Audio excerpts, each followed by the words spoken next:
At 7:42 a.m. on August 17, 1942, Captain Paul Gunn crouched under the wing of a Douglas A-20 Havoc at Eagle Farm Airfield near Brisbane, watching mechanics weld 50 caliber machine guns into the bomber's nose, where the bombardier used to sit. 43 years old, 21 years in the Navy, his wife and 4 children trapped in a Japanese prison camp in Manila. The 5th Air Force was losing bombers faster than replacements arrived. In July alone, the 3rd Attack Group had lost 11 A-20s trying to hit Japanese convoys from high altitude. The bombardiers couldn't hit moving ships. When they dropped lower, the deck gunners shredded them. Captain Ed Larner had watched 3 of his crews burn in the Coral Sea the previous week. The Japanese were reinforcing New Guinea at will. Gunn had a different idea. If bombers flew low enough to skip bombs across the water like stones, they could hit ships at point-blank range. But first, they had to survive the approach. That meant overwhelming the deck guns with forward firepower. That meant turning bombers into strafers. The problem was simple. The A-20 Havoc had 4 30 caliber machine guns in the nose.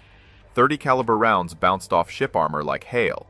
Gunn needed 50 caliber guns, 4 of them, mounted where the bombardier sat, firing straight ahead, 1,700 rounds per minute combined. General George Kenny, the new 5th Air Force commander, had given Gunn 1 week to prove the concept worked. Gunn was using 50 caliber guns stripped from wrecked P-39 and P-40 fighters that wouldn't fly again. The pilots were dead. The guns weren't. He mounted the guns on a steel frame inside the nose compartment. Each gun weighed 64 pounds. 4 guns, 200 pounds of ammunition. The weight shifted the center of gravity forward. The test flight almost killed the pilot. The A-20 barely climbed. It wanted to nose over. Gunn spent 2 days rebalancing the aircraft. He moved equipment aft. He adjusted the tail trim. The second test pilot reported the plane flew like it was angry, but it flew. On September 12th, 16 modified A-20s hit the Japanese airfield at Buna. The strafers came in at treetop level, guns hammering. They destroyed 14 Japanese aircraft on the ground and suppressed every anti-aircraft position. 0 A-20s lost. Kenny wanted more. But the A-20 had problems. Its range was too short to reach Japanese bases across the Owen Stanley Mountains. Its bomb load was too light. Gunn needed a bigger platform. The B-25 Mitchell. Longer range, heavier payload, more space for guns. In December, Gunn pulled the bombardier and nose guns from a B-25C and installed 4 50 caliber guns in the nose, 4 more in external cheek packs on the fuselage, and rotated the top turret forward. 10 forward-firing guns. Then he added 2 more on each side. 14 guns total. 215 pounds of lead per second. The ground crew called it Pappy's Folly. If you want to see how Pappy's impossible gunship turned out, please hit that like button. It helps us share more forgotten stories like this one. And please subscribe if you haven't already. Back to Pappy. Gunn flew the prototype to Charter Towers to demonstrate it to the 3rd Attack Group. The plane was nose-heavy. It wanted to drop out of the sky on takeoff. He had to use full back pressure on the stick just to keep it level. But once airborne, the B-25 was a flying destroyer. Kenny ordered 12 more conversions immediately. The 81st Air Depot Group in Townsville worked 18-hour days to modify every available B-25. By February 1943, they had 30 strafers ready for combat. Then Kenny sent the blueprints to Wright Field in Ohio. The Army Air Force engineers studied the modifications for 3 days. Then they sent a message back to Australia. The modifications were impractical. The balance would be wrong. The airplane would be too heavy. It wouldn't fly properly. They recommended grounding every modified B-25 immediately. Kenny was in Washington when the message arrived. He walked into General Arnold's office, where the Wright Field engineers were waiting to explain why Pappy Gunn's gunship was impossible. Kenny told them 12 of the impossible airplanes had just played the key role in destroying a Japanese convoy in the Bismarck Sea. Every transport sunk. 60 more strafers were already being modified in Australia. Arnold practically ran the engineers out of his office. The Battle of the Bismarck Sea started with intelligence intercepts on February 28, 1943. Allied codebreakers in Melbourne had decrypted Japanese naval messages. A convoy was leaving Rabaul. 8 transport ships, 8 destroyer escorts, nearly 7,000 Japanese troops bound for Lae on New Guinea's north coast. General Kenny had 72 hours to stop them. The convoy route crossed the Bismarck Sea between New Britain and New Guinea, 400 miles of open water. Japanese commanders believed bad weather would shield them. March was monsoon season.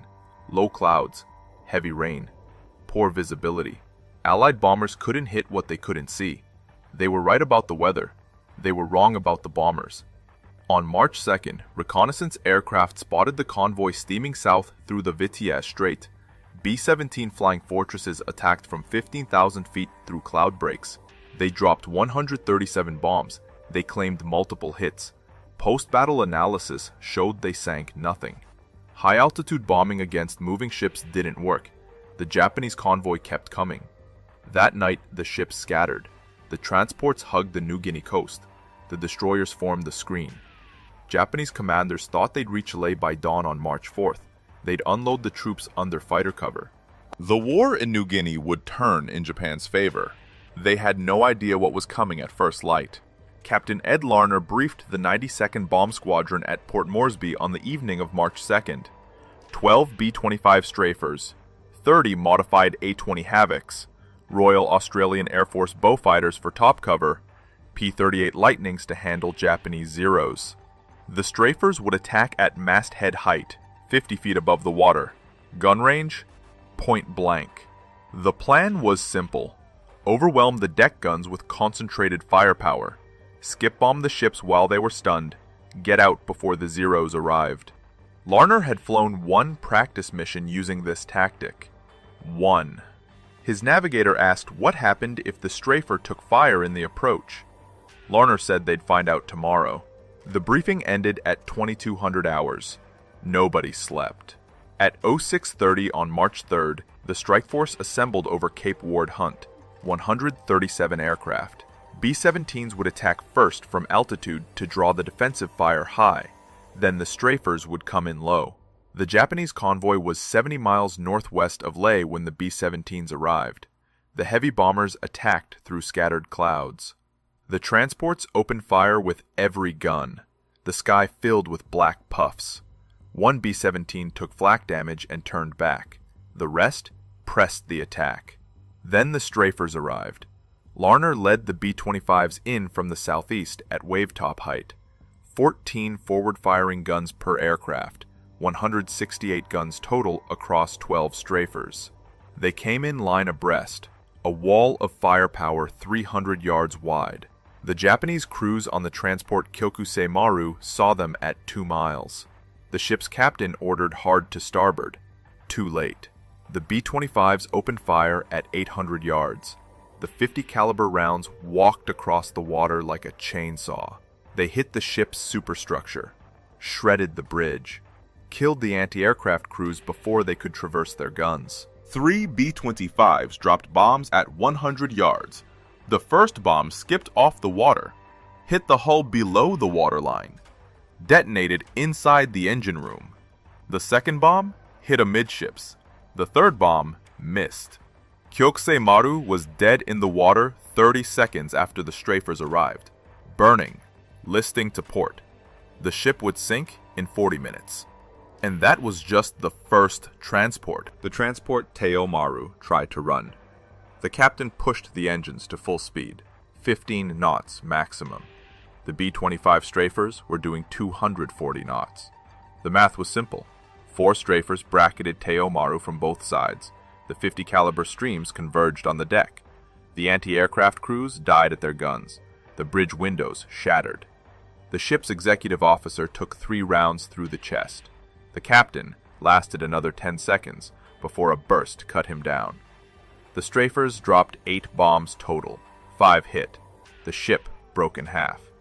1,100 Japanese soldiers were below decks when the hull split. Most never made it topside.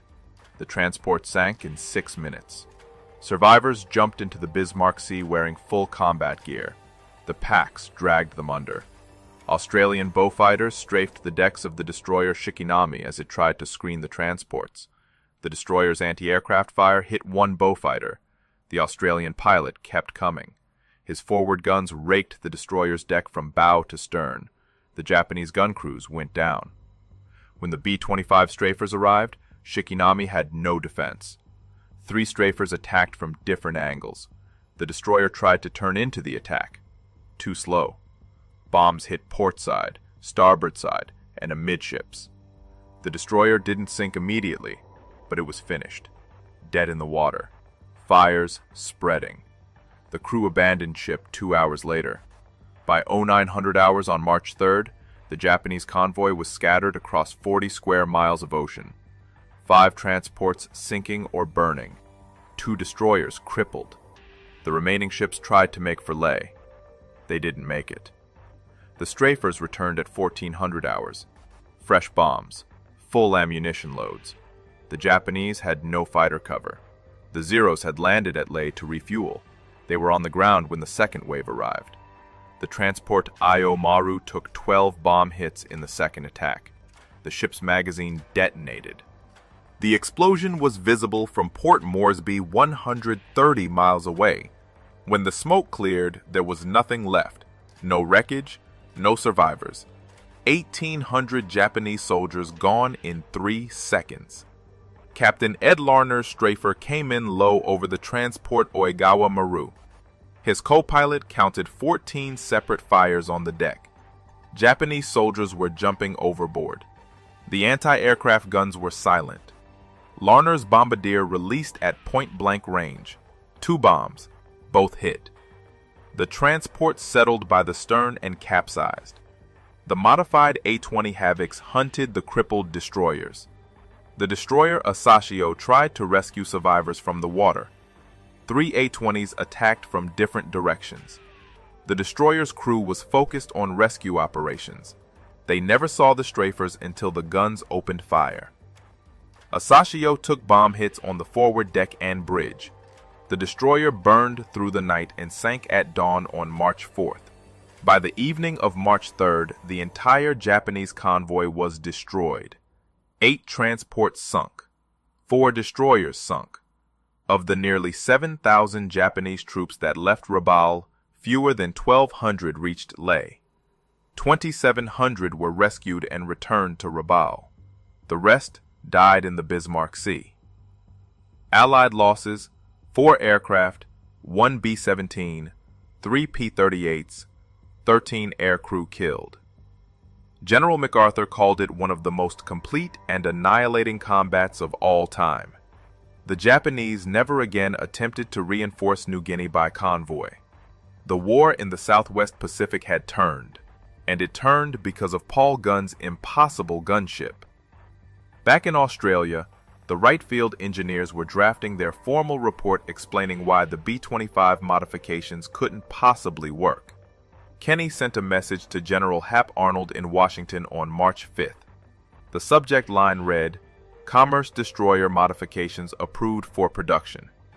The body of the message contained 1 paragraph. 12 B-25 strafers had just destroyed an entire Japanese convoy. Request immediate factory integration of forward gun package into all B-25 production aircraft.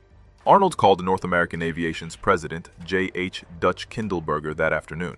Kindleberger said his engineers needed to see the modifications. Arnold said he was sending the man who designed them. Paul Gunn was going to California. Gunn didn't want to leave Australia. His wife Polly and their 4 children were still in the Santo Tomas internment camp in Manila. The Japanese had held them since January 1942. 14 months. Gunn flew every mission hoping he'd get closer to liberating the Philippines. Going to California meant going in the wrong direction. Kenny made it an order.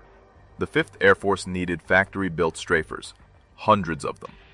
Gunn was the only man who could show North American aviation how to do it right. The general promised Gunn would be back in the Pacific within 6 weeks. Gunn landed in Long Beach, California on March 27, 1943. The North American aviation plant covered 140 acres, 20,000 workers on 3 shifts.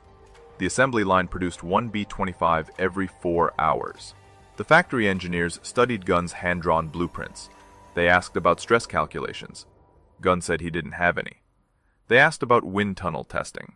Gunn said he'd tested it by flying. They asked about the center of gravity problem. Gunn showed them where he'd moved the radio equipment aft to compensate. One engineer said the modifications would buckle the fuselage skin around the cheek gun mounts. The muzzle blast from the .50 caliber guns would peel the aluminum. Gunn said it did. Then he showed them the blast tubes he'd welded to extend beyond the propeller arc. Problem solved. The factory engineers spent 2 weeks reverse engineering Gunn's field modifications into production drawings. They strengthened the nose structure. They redesigned the gun mounts. They added heavier gauge aluminum patches to reinforce the fuselage skin. They calculated the exact center of gravity shift and adjusted the tail trim accordingly. The first factory-built B-25G Strafer rolled off the assembly line on May 10, 1943. 4 .50 caliber guns in the solid nose. A 75mm M4 cannon in the forward fuselage. The cannon used the same ammunition as the M3 Lee tank. One shell could hold a destroyer below the waterline. Gun test flew the prototype. The 75mm cannon recoiled 4 feet when fired. The entire aircraft shuddered. The navigator had to manually reload the cannon between shots. Rate of fire, 1 round every 30 seconds. Gunn told the engineers it would work for ships, maybe not for anything faster. North American Aviation built 400 B-25G Strafers. Then they improved the design. The B-25H added 4 more .50 caliber guns in the cheek packs, 8 guns in the nose, 4 in the cheeks. 2 in the top turret rotated forward. 14 forward-firing guns total.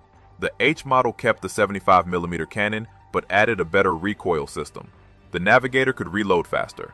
Rate of fire increased to 1 round every 20 seconds. The B-25J removed the 75mm cannon and added 4 more .50 caliber guns, 18 forward-firing guns. The most heavily armed production bomber in history. North American Aviation built 4,900 B-25Js. They delivered the first ones to the Pacific in October 1943. Gunn returned to Australia in May. He'd been gone 6 weeks exactly. His family was still in Manila. The Strafers kept hunting. In April 1943, B-25s destroyed 16 Japanese barges carrying troops and supplies near Finschhafen. In May, they sank 12 cargo ships at Wewak Harbor. In June, they hit the oil facilities at Balikpapan on Borneo. The Japanese stopped moving supplies by ship in daylight. It didn't help. The Strafers learned to attack at night using radar. They learned to skip bomb from 50 feet in complete darkness. They learned to coordinate with PT boats that illuminated targets with searchlights at the last second. The Japanese called the modified B-25s the Black Death. They weren't wrong. On November 2nd, 1943, Major Ben Fridge led 4 squadrons of Strafers into Rabaul Harbor. 137 Allied aircraft total, 59 B-25s. The harbor held 38 Japanese vessels, cruisers, destroyers, tankers, cargo ships, minesweepers. The Strafers came in at masthead height through phosphorus smoke that blinded the anti-aircraft gunners. They attacked from multiple directions simultaneously. The Japanese couldn't track them all. In 15 minutes, 30 ships were hit. 5 sunk outright. 12 damaged beyond repair. The rest, limping. Rabaul Harbor was finished as a forward supply base. Gunn flew that mission. He was 44 years old. He didn't have to fly combat. He was a special projects officer, headquarters staff. But his family was still in Manila, and every mission took him closer. The intelligence reports from Santo Tomas internment camp were getting worse. Food rations cut, medicine running out. Prisoners dying from malnutrition and disease. The Japanese camp commander had informed the Red Cross that all prisoners would be executed if Allied forces approached Manila. Gunn told Kenny he wanted to fly the first mission over Manila when the liberation came. Kenny promised he could. The Strafers evolved through 1944. Some carried 8 5-inch high-velocity rockets under the wings. Some carried napalm tanks. Some carried parafrag bombs, small fragmentation bombs with parachutes that allowed the B-25 to drop them from minimum altitude without catching itself in the blast. The most effective tactic was the combined strike. High-level B-24 Liberators would bomb from 20,000 feet to force the defenders to look up. Then the Strafers would come in low. By the time the gunners looked down, the B-25s were already on them. In the first 8 months of 1944, 5th Air Force Strafers destroyed 947 Japanese aircraft on the ground. They sank 273 ships. They killed an estimated 38,000 Japanese soldiers. The modified B-25s had become the decisive weapon in the Southwest Pacific campaign. Gunn added his own modifications as the war progressed. He mounted additional fuel tanks to extend the range. He improved the gun cooling systems. He developed new ammunition loading techniques that increased the rate of fire. Some B-25s in the Pacific carried modifications that existed nowhere else because Gunn had invented them the night before a mission. Other theater commanders wanted strafers. Kenny sent them blueprints. The Mediterranean theater modified B-25s for anti-shipping missions against German convoys supplying North Africa. The China-Burma-India theater modified B-25s to attack Japanese supply lines along the Burma Road. The concept Gunn had proven in Brisbane spread across every combat zone. On October 20, 1944, American forces landed at Leyte in the Philippines. The liberation of Manila was 3 months away. Gunn's family had been in captivity for nearly 3 years. He was flying multiple missions every day now. He told his crew chief he wouldn't stop until his family was free. Then the Japanese bombed Tacloban airfield. The Japanese bombers hit Tacloban airfield on November 27, 1944 at 0330 hours. 56 aircraft, Mitsubishi G4M Betty bombers escorted by 0 fighters. They came in low from the north. The radar operators saw them too late. Gunn was in the operations tent reviewing mission plans for the morning strike when the first bombs hit. The tent was 200 yards from the main runway. Too close. The blast wave knocked him off his feet. Shrapnel tore through the canvas walls. A fragment hit Gunn in the left leg. Another hit his shoulder. The medical officer found him trying to stand, blood soaking through his flight suit. Gunn said he needed to check on his aircraft. The doctor said he needed surgery. Gunn made it 30 feet before he collapsed. They evacuated him to the hospital at Leyte. The leg wound was serious. The shrapnel had severed an artery. The surgeon said Gunn wouldn't fly again for 6 months minimum, probably longer. The injuries qualified him for medical retirement. 45 years old, 26 years of service between the Navy and Army. He'd earned the right to go home. Gunn told the surgeon he wasn't going anywhere until his family was free. The Battle of Manila started on February 3, 1945. American forces fought house to house through the city. The Japanese had declared Manila a fortress. They would defend every street. The fighting was brutal, building by building, block by block. Santo Tomas internment camp was liberated on February 3rd. 3,700 Allied prisoners freed. Gunn's wife Polly weighed 89 pounds. His daughter Julia weighed 63. They'd been eating rice and vegetable soup once a day for the past year. His son Nathaniel had malaria. His youngest daughter had dysentery. But they were alive. Gunn flew to Manila on February 4th against medical orders. His leg was still bandaged. He was using a cane. The doctor had cleared him for light duty only, no combat flying. Gunn went to Santo Tomas instead. He found his family in the makeshift hospital the Army had set up. Polly didn't recognize him at first. He'd lost 40 pounds since she'd last seen him in April 1942. 3 years. He was completely gray. She thought he was a doctor. Then he said her name, and she knew. The official Army report stated that Colonel Paul I. Gunn was reunited with his family on February 4, 1945, at Santo Tomas Internment Camp, Manila. The reunion lasted 4 hours. Then Gunn returned to Leyte. His medical leave wasn't over, but the war wasn't either. The modified B-25s kept flying. Other pilots, other crews. But Gunn's modifications. By the end of the war, North American aviation had built 9,600 B-25 Mitchell bombers. Nearly 5,000 were strafer variants with forward gun packages, based on Gunn's original design. Those strafers sank over 800 Japanese ships in the Pacific. They destroyed over 2,000 Japanese aircraft on the ground. They killed an estimated 85,000 Japanese soldiers. The commerce destroyer concept that engineers had called impossible had become the most effective anti-shipping weapon in the theater. Gunn never flew combat again. The leg wound ended his operational career. The Army retired him as a full colonel on June 30, 1948. medical disability. He was 48 years old. He went back to the Philippines and rebuilt Philippine Airlines, the company he'd started before the war. Philippine Airlines resumed operations in 1946. Gunn started with 3 war-surplus C-47 transport aircraft. He flew routes between Manila, Cebu, Davao, and other Philippine cities. The airline he'd built with 5 Beechcraft planes before the war now operated across the entire archipelago. The Philippine government awarded him the Distinguished Service Star in 1947. President Manuel Rojas presented the medal personally.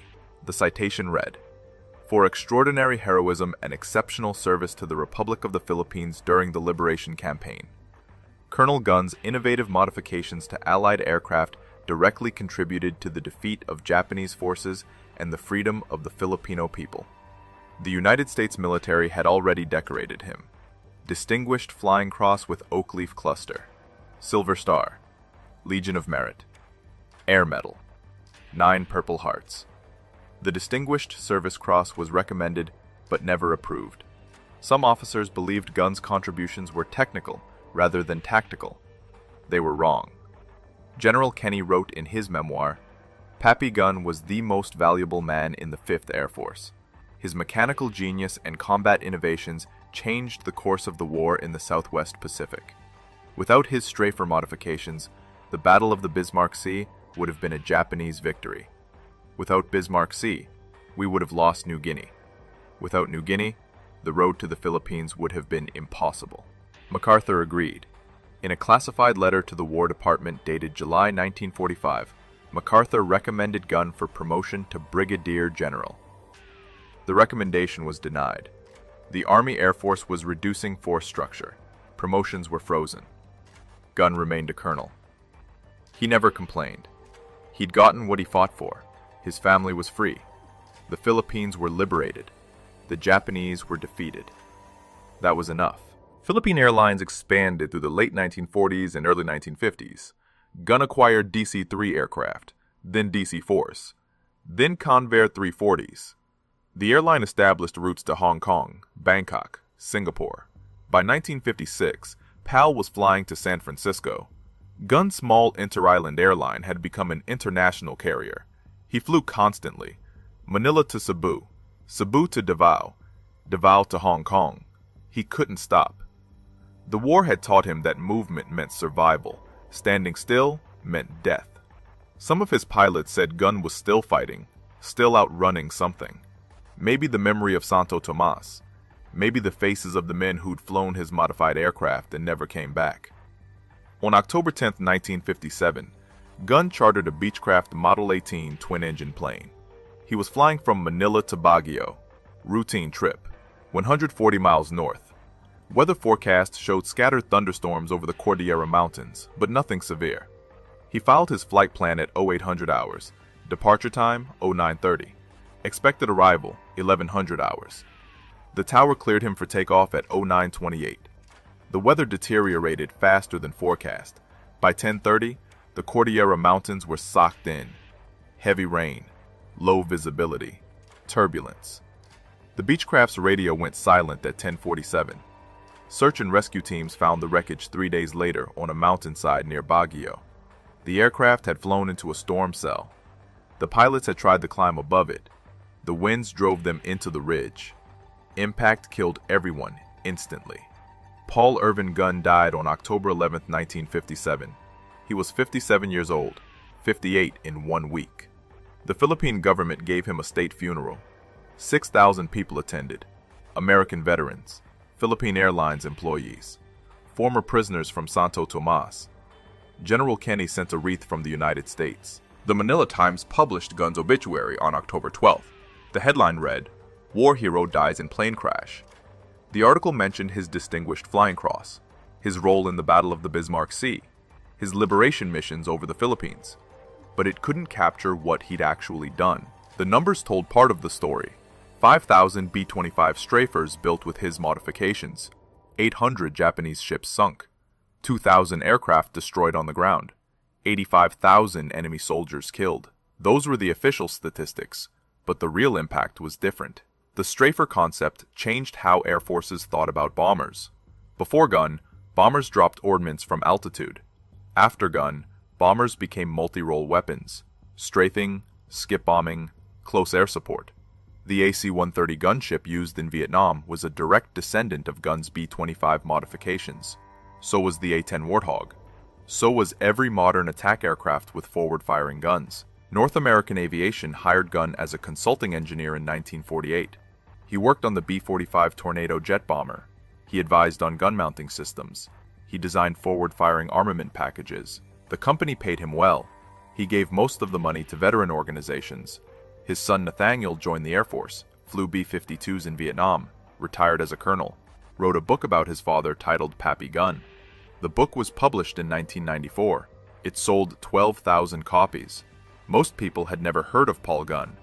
The National Museum of the Pacific War in Fredericksburg, Texas, displays one of Gunn's original gun mounting drawings. The paper is yellowed. The measurements are handwritten in pencil. The sketch shows 4 50 caliber guns mounted inside an A-20 nose compartment. No stress calculations, no computer modeling. Just the drawing that killed 8,000 Japanese soldiers in the Bismarck Sea. The Air Force Association inducted Gunn into the Air Force Enlisted Heritage Hall in 2008. The citation mentioned his innovations, his combat record, his influence on modern attack aviation. The ceremony was held in Washington. 3 of his grandchildren attended. Philippine Airlines still operates today. The airline flies to 42 destinations across Asia, Australia, and North America. The company headquarters in Manila has a portrait of Gunn in the main lobby. Most employees don't know who he is. If this story moved you the way it moved us, do me a favor. Hit that like button. Every single like tells YouTube to show this story to more people. Hit subscribe and turn on notifications. We're rescuing forgotten stories from dusty archives every single day. Stories about mechanics who saved thousands of lives with gun packages and field modifications. Real people, real heroism. Drop a comment right now and tell us where you're watching from. Are you watching from the United States, United Kingdom, Canada, Australia, the Philippines? Our community stretches across the entire world. You're not just a viewer. You're part of keeping these memories alive. Tell us your location. Tell us if someone in your family served. Just let us know you're here. Thank you for watching, and thank you for making sure Pappy Gunn doesn't disappear into silence. These men deserve to be remembered, and you're helping make that happen.